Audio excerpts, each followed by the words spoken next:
I often go on about reality, and people think, what on earth is he talking about? We all know what reality is. We all live in it.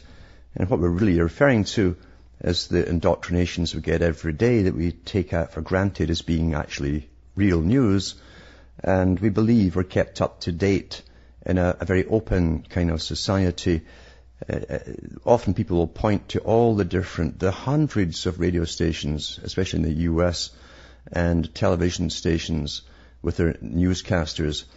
It seems impossible that they could all be coordinated into deceiving them for any particular reason. But they don't realize that all these newscasters get their sources from two main news sources, the AP and the Reuters.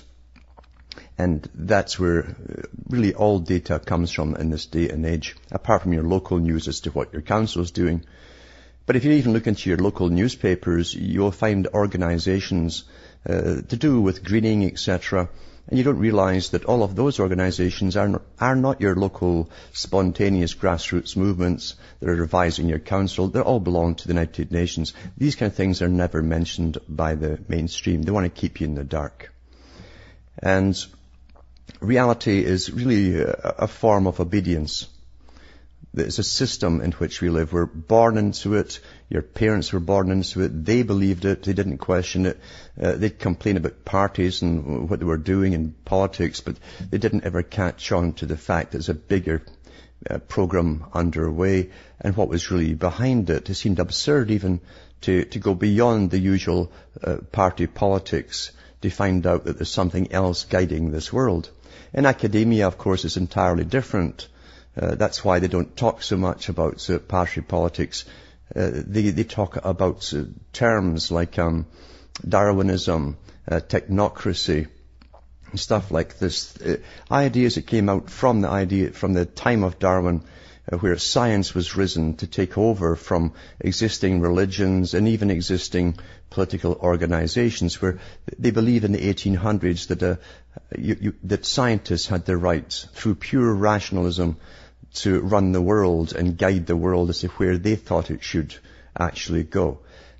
So it depends where you are in life and what you're involved in life as to what your idea of reality happens to be. If you go by the newspapers, forget it. That's your left-right paradigm. And if you notice today too, especially in the last, I'd say 5 years, we've found that advisory boards are on everybody's governments today, unelected advisory boards made up of supposed academia and scientific specialists. This is the rise of technocracy that's supposed to take us over and bring us into a planned society where our whole way of life is to be altered completely. Remember, the Club of Rome were given the job. The members of the Club of Rome were given the task of finding a way to unite humanity, to unite them under a common cause, maybe a war-type scenario, so that we'd give up our rights, go along with all the new ideas they'd give to us, but ultimately to bring in a controlled, ordered, planned society. That means family planning for everyone across the entire planet in a post-nationalistic world. An interdependent society with a global order, and that's again what the United Nations is ultimately supposed to rise up to the occasion, to be the boss of all of this, corrupt as they are, mind you.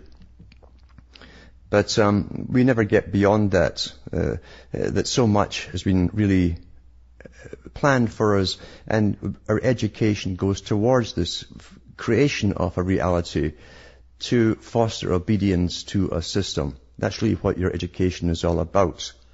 And it is very true that you're told very little about reality while you're in school. You're told all you need to know by your masters. And they certainly discourage thinking outside of the box in academia. You parrot what your professor says and you get good marks and you come through. That means you're given a scroll at the end, your head is squared, and that means that you're given a quality approval stamp to join their system and work for them, your masters in this world. But you'll never really figure it out for yourself. There is a good article here on carbon currency. Now this fits into this topic. Carbon currency. I have told you already that this carbon tax and so on is not just to be put on big business and big corporations. It's to come down to you. How much you will cost society from birth to death. And you're going to pay for it, you see. You will get personal tax, carbon tax invoices or bills coming from the governments across the world. That is part of it. And this goes back again into technocracy. This article here is called Carbon Currency, A New Beginning for Technocracy by Patrick Wood, January the 26th, 2010, Canada Free Press. And it says here, critics who think that the US dollar will be replaced by some new global currency are perhaps thinking too small. On the world horizon looms a new global currency that could replace all paper currencies and the economic system upon which they're based. The new currency, simply called carbon currency, is designed to support a revolutionary new economic system based on energy, production and consumption instead of price. Our current price-based economic system and its related currencies that have supported capitalism, socialism, fascism and communism is being herded into the slaughterhouse in order to make way for a new carbon-based world. It is plainly evident that the world is laboring under a dying system of price-based economics as evidenced by the rapid decline of paper currencies.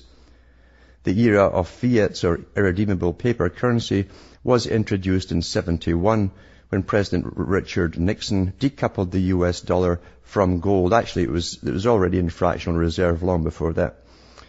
Because of the dollar turned fiat was the world's primary reserve asset, because the dollar was its primary asset.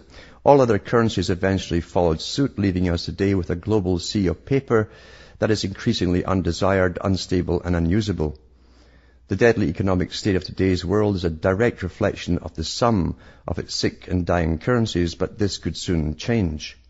Forces are already at work to position a new carbon currency as the ultimate solution for global calls for poverty reduction, population control, environmental control, global warming, energy allocation and blanket distribution of economic wealth. That's the real reasons for this con game of environmental control, global warming and so on. These are the real reasons behind it. That's what they dreamt up at the Club of Rome, remember. And it says here, unfortunately for individual people living in this new system, it will also require an authoritarian and centralized government or control over all aspects of life from cradle to grave. What is carbon currency and how does it work? In a nutshell, carbon currency will be based on the regular allocation of available energy to the people of the world. If not used within a period of time, the currency will expire like monthly minutes on your cell phone plan, so that the same people can receive a new allocation based on new energy production quotas for the next period. Now, I've mentioned before Bertrand Russell, who wrote in the 40s about this very system, when he said that eventually the government will dish out credits to the public. And of course now we know it will be carbon credits. But he said the same thing. Everyone on the bottom level will start off with the same amounts. You can't save it up. It starts at the same amount every Monday. And that's all to do with control. This is not a new idea. It's an ongoing movement by a very well-organized group that's been here for an awful long time. It says, because the energy supply chain is already dominated by the global elite, setting energy production quotas will limit the amount of carbon currency in circulation at any one time. It will also naturally limit manufacturing, food production, and people movement. Local currencies could remain in play for a time, but they would eventually wither and be fully replaced by the carbon currency, much the same way that the euro displaced individual European currencies over a period of time. Sounds very modern in concept, doesn't it? In fact, these ideas date back to the 1930s. It's actually much older, when hundreds of thousands of US citizens were embracing a new political ideology called technocracy and the promise it held for a better life. Actually, I got writings from the organizations in the 1800s talking about it for the minutes of their meetings. Even now, classic literature was heavily influenced by technocracy. George Orwell's 1984, H.G. Wells' The Shape of Things to Come, and Huxley's scientific dictatorship in Brave New World. This paper investigates the rebirth of technocracy and its potential to recast the New World Order into something truly new and also totally unexpected by the vast majority of modern critics. Then it goes into the background. Technocracy found its roots in the scientific autocracy of Henry de Saint-Simon, 1760s-1825, and the positivism of Auguste Comte. They also call it modernists, the modernist movement. 1796-1857, the father of the social sciences. Communist, really. Positivism elevated science and the scientific method above metaphysical revelation.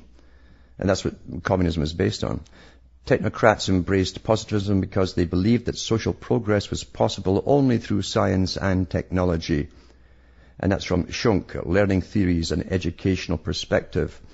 I think it's the fifth edition, or fifth chapter, 315, page 315. The social movement of technocracy with its energy-based accounting system can be traced back to the 1930s when an obscure group of engineers and scientists offered it as a solution to the Great Depression.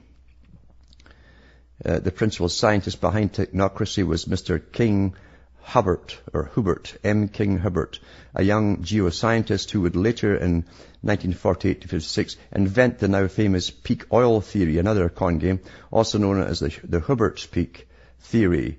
And I'll be back with more on this very interesting article and topic after this break. Hi folks, I am Alan Watts and we're cutting through the matrix, just going through technocracy, called other things too, the modernist movement. They had different terms for it.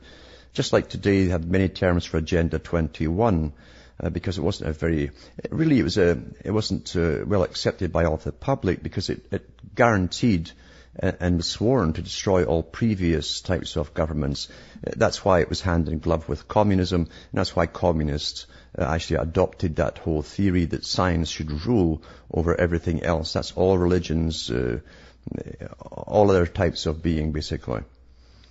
This article goes on to say that Hubbert and Scott formed an organization called Technocracy, Inc. As founders of the organization and political movement called Technocracy, Inc., they authored different books, etc. Technocracy postulated that only scientists and engineers. Now here we go. This is exactly where we are today.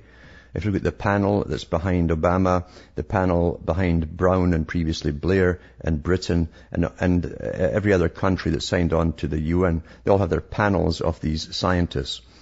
It says, and engineers were capable of running a complex technology-based society. Because technology, they reason, changed the social nature of societies, previous methods of government and economy were made obsolete. They disdained politicians and bureaucrats, whom they viewed as incompetent. By utilizing the scientific method and scientific management techniques, technocrats hoped to squeeze the massive inefficiencies out of running a society, thereby providing more benefits for all members of society while consuming less resources. Very important part, consuming less resources. The other integral part of technocracy was to implement an economic system based on energy allocation. Here you go. This is an old movement. An energy allocation rather than a price. They proposed to replace traditional money with energy credits. That's where we are today, pushed through the Rockefeller Foundation and all the other foundations, which do comprise the parallel government, by the way. Their keen focus on the efficient use of energy is likely the first hint of a sustained ecological environmental movement in the United States, because that's exactly where they were. It's the same bunch today, the society that's come down through the generations. And they've tied environmentalism, ecological sustainability, all together with a monetary system that will keep all this in check and help them to control it all. That means controlling all of us. And this site also has a lot of quotes by a lot of the players in it that are well known today. So it's well worth looking at this article. And I'll put the link up on my site at the end of the show. Just go into cuttingthroughthematrix.com.